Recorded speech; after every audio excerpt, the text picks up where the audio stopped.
Hello, welcome to this tutorial. We're going to be using Substance and a bit of Blender in this. Blender is more for demonstration rather than how-tos. So I was asked a question, is how do I make a brick texture not look tiley and repeaty? So unfortunately that's a much simpler question to ask than it is to answer. But I've got something here that I hope will help.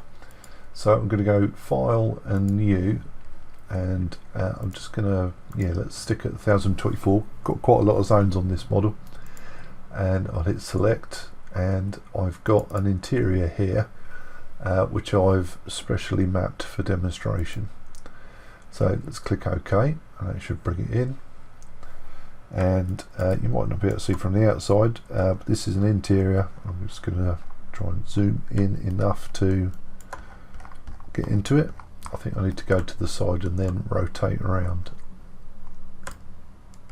Oh, not quite.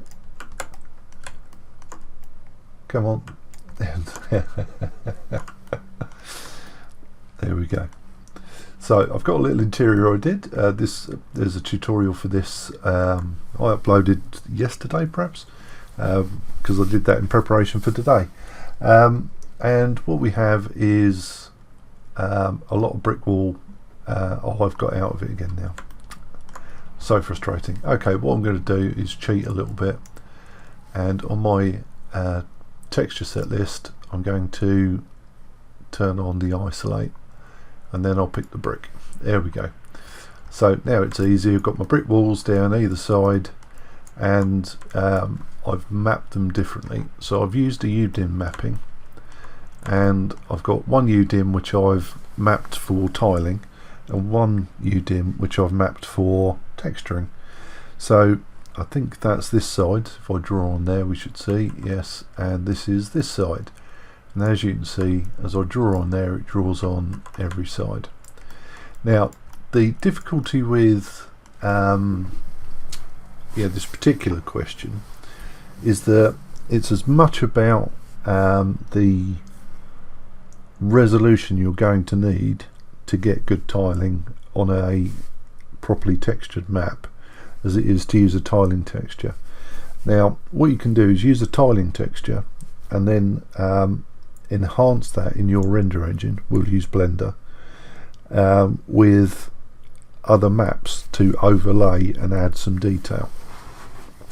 So in the next section, what we're going to do is just have a quick look at what happens when we use textures on both sides and then change the tiling levels on each to match. So I will talk to you then.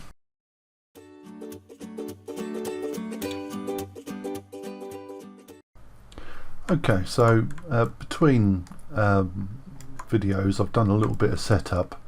So I've got my textured side over here and my tiled texture over here, and you'll see I've got two folders which I've masked to only show one side or the other, and then I've got identical brick materials underneath there.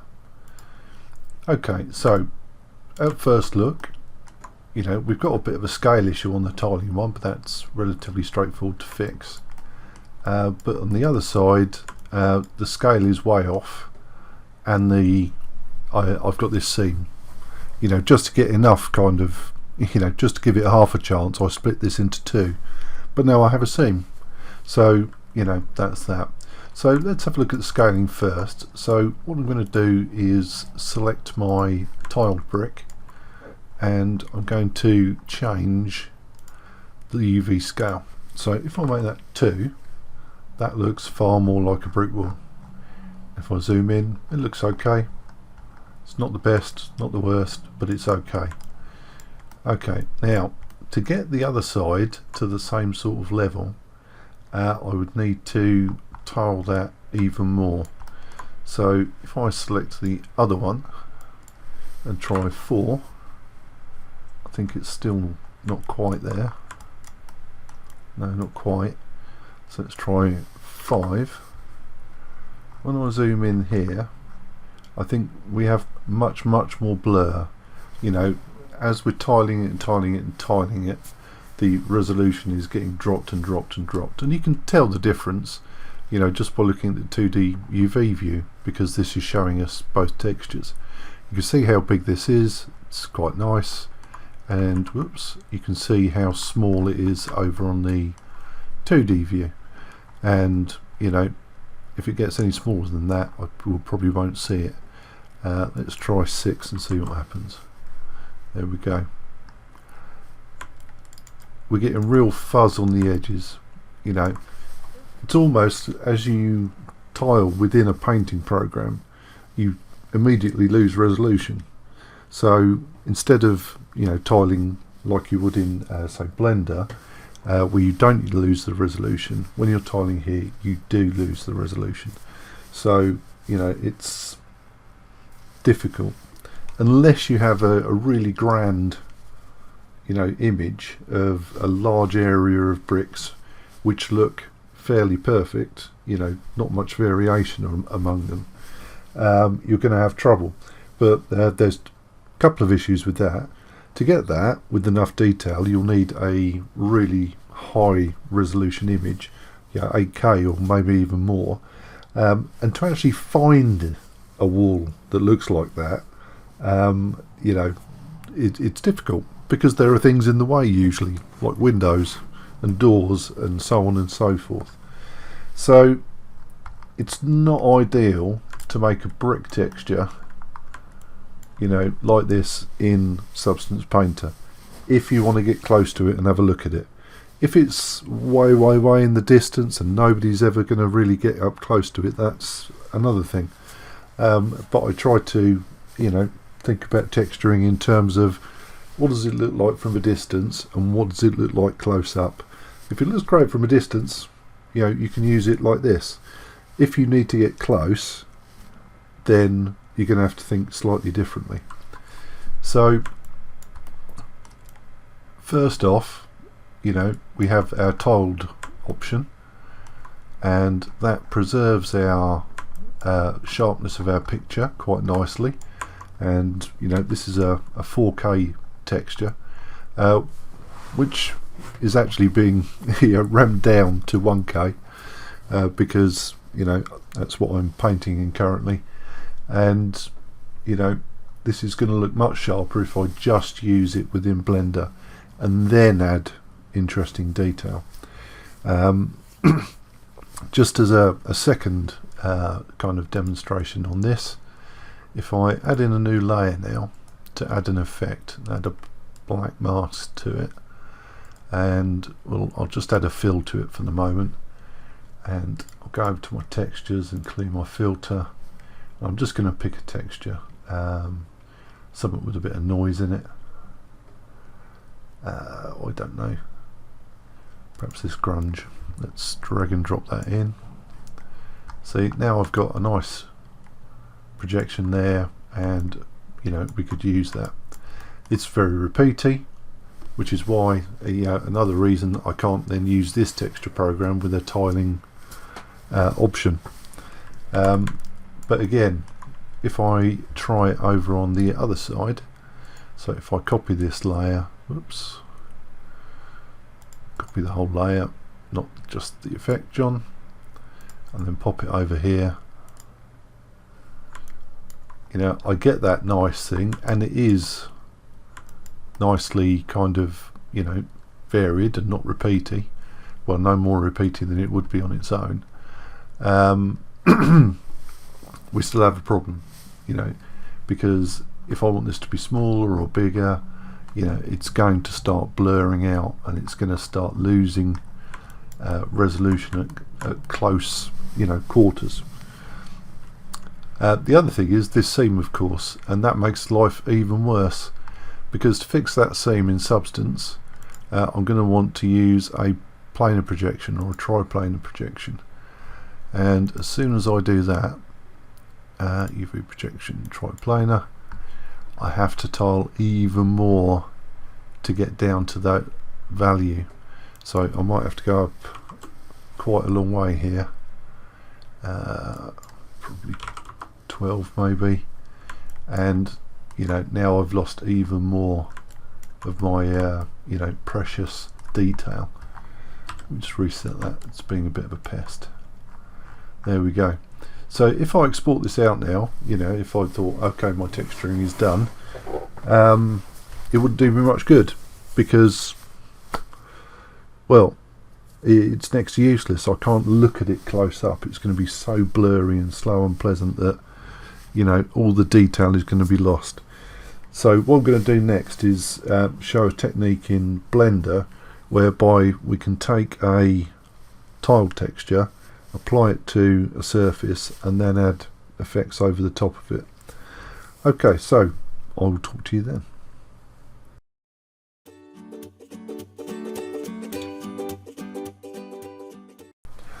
Okay, so let's pop over to Blender, and I've just re-UV mapped this just so that it's all for, you know, as if it were a texture, and it's all on one UDIM to save any confusion.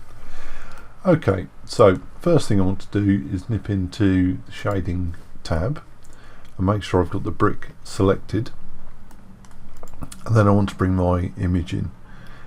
So if I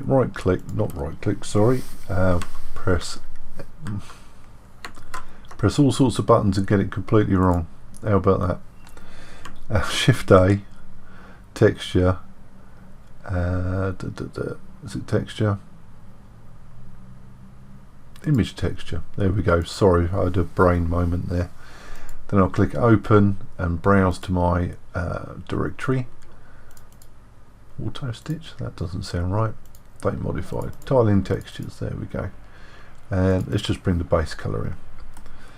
Okay, so if I plug my colour into my colour, you'll see it comes in and both are exactly the same because we've UV mapped in that way now. But this isn't, or this is projecting onto the UV, and for this particular operation we don't want to do that. So first of all, I'm going to select my procedural brick and press Ctrl and T because I have the Node Wrangler enabled, and that gives us then this mapping and texture coordinates.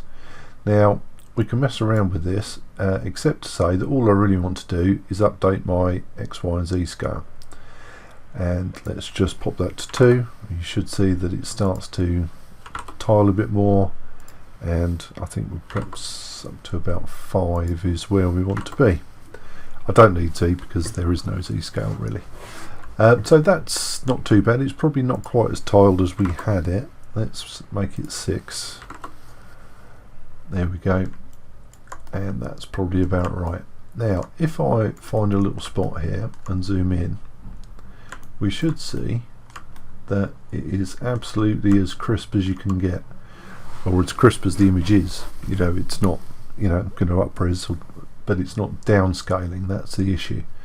And if we go back into Substance Painter and let's press F to focus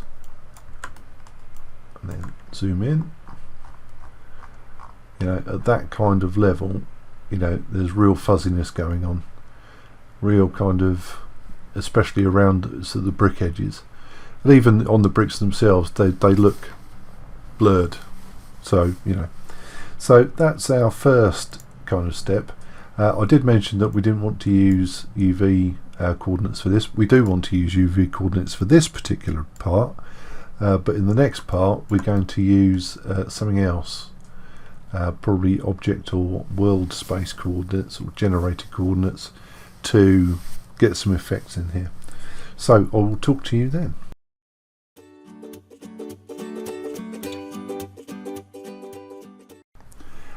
Okay, so I'm back in Substance Painter because what I want to do is create a new version of this tile texture and you know, make it a bit dirtier, well, a lot dirtier actually. So I'm going back into Substance. I'm going to pick the tiled material and click OK, and then that's in File, Open Sample. And then I'm going to select all my layers and delete them out, and providing I have done it, let me drag and drop those in. So I've got my textures here, I'm going to, I think I'm going to bring in the procedural height and the brick base color and the normal actually. Let's drag and drop those in, select them all, change them to a texture, and just use this current session and import. Okay, so let's do this. Now I only really need the 2D view here because any 3D view is just going to confuse me. So I'm going to drag my color into a new fill layer and my normal, and my height I'm going to put where? No, I'm going to use my height on a different layer. So with those two, I'm going to turn everything else off, and then we'll create a new layer above that, and this time I'll drag my height in. See, my height is kind of a messy sort of black and white representation. If I switch this over to a different kind of, what am I trying to say? Come on, John. A different layer blend, we'll get some effects. And I'm just going to go through these. Oh, I definitely don't want that one.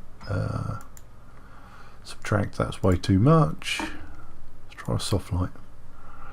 Okay, so that gives me a much redder, kind of angrier thing, which is not especially what I want.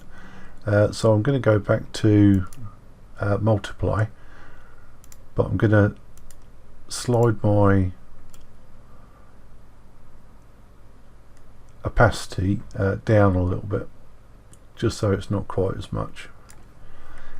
And then in addition to that, I'm going to add another new layer. We'll just add a generator here. It's not even a mask, it's just a generator. And then we'll pop in a dirt layer. Take off everything except for colour. And then we need to change this to something else. So one of the problems here is we've got a lot of grunge. So if I take the grunge scale down, that's going to take out some of the repeating horribleness. So let's change this one to multiply as well, and then we'll turn that down. I want to see some sort of you know, detail in there, but I don't want to see great big lumps. I want it to be relatively subtle.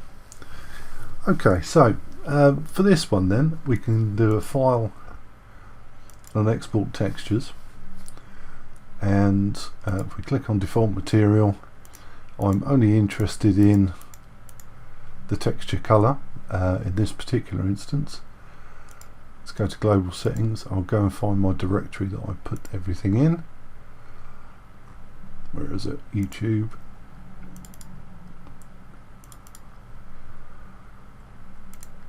And well, make it a JPEG just for now. Yep, and then export. And now if I go back to Blender, I can add that in. So if I add a new image texture, so Shift A and image, oh goodness, delete, zoom in, shall we? Shift A, S and type texture. We want image texture, and then I can open that from my directory. That's entirely the wrong one. So let's try that again. Tiling textures, that's it. Process brick, and which one is it? It is this one, because it's of a later date. And if I plug that in over there, we should see that we get that different one. Okay, so I've created an alternative texture, and now it's a question of blending these together to get to having, you know, some variation across our texture. So we'll do that in the next one.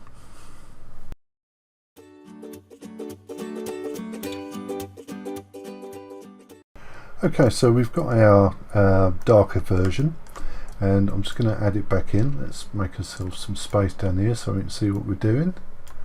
Zoom in a bit. There we go. So I want a new image texture, or texture image.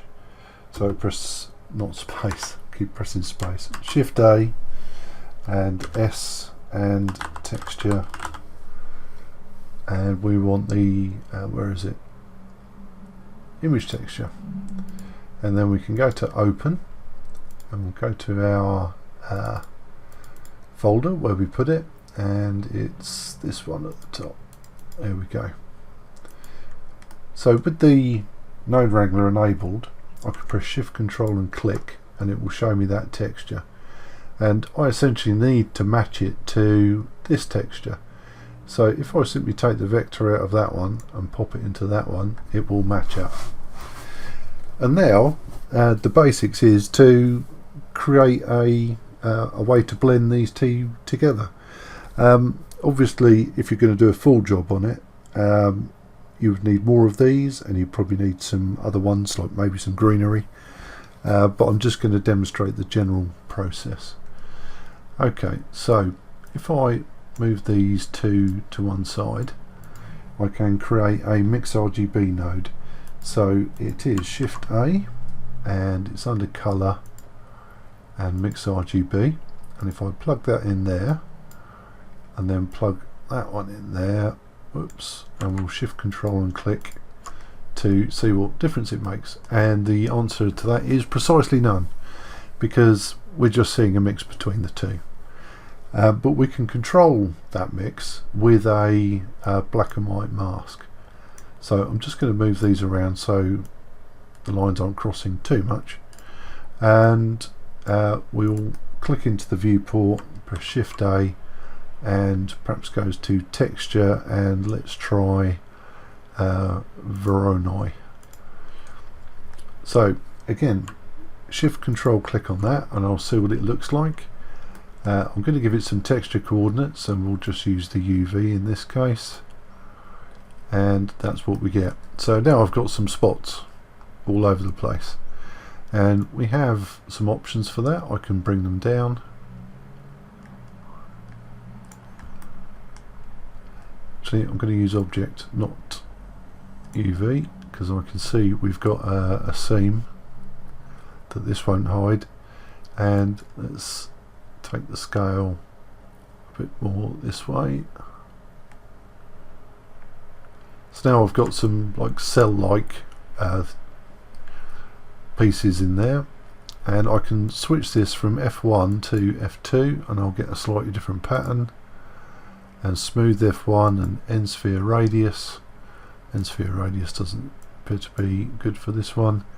And then there's the distance to edge, which gives me a kind of a cracks effect, which is not necessarily a good thing here, but you know, we can try anything, can't we?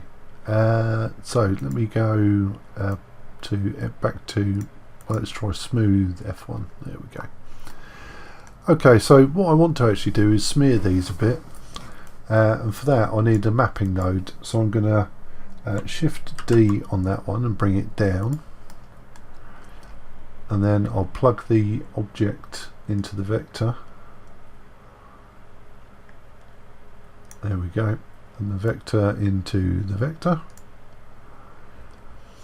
And because I've adjusted this, you'll see I'm getting some kind of streaks now.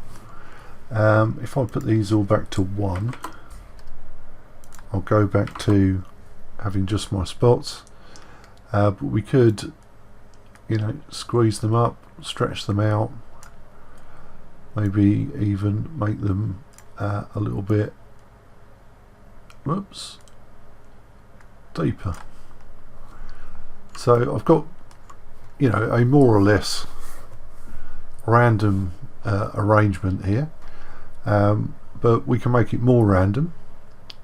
So with this, if I press Shift A again and go to texture, and this time say pick let's try Musgrave, and I'm going to shift control click on that one, and then I can use this as a mask to take any last vestiges of you know, what am I trying to say, repeating out of this. So I've just plugged the object in there. I'm going to take the scale right down to somewhat along those lines, and then for these two I'm going to mix them together. So we need a mix RGB. There we go. I'll put that there. I want this one up. Well, that one's gone in the top, so we'll put this one in the bottom, and that's what we get. And that's because I've used colour. Now, yeah, I need distance. There we go. I've unplugged the wrong ones. Silly man. Right, so let's put that one into that one. There we go. And shift control click on there. And now with the mix I can adjust it. So I can either go more towards the spots or more towards the Musgrave, or kind of somewhere in the middle. And I could even use a factor on this if I wanted to. So if we, for example, took the Musgrave and put it into the factor, that's not going to help us at all. But I need to take the Musgrave out of that then, and then turn that black. And that didn't work either. Of course it didn't. That would make too much sense. Let's detach that. I'm obviously talking nonsense. Okay, so we can change our mix type. So we go to multiply. We can go to darken. Nothing seems to be particularly changing in any kind of remote fashion, but I'm sure there is. It's just my eye isn't really picking it up. Oh, that's really changed. In fact, I quite like that. So if I shift control click on this one, that should be my original.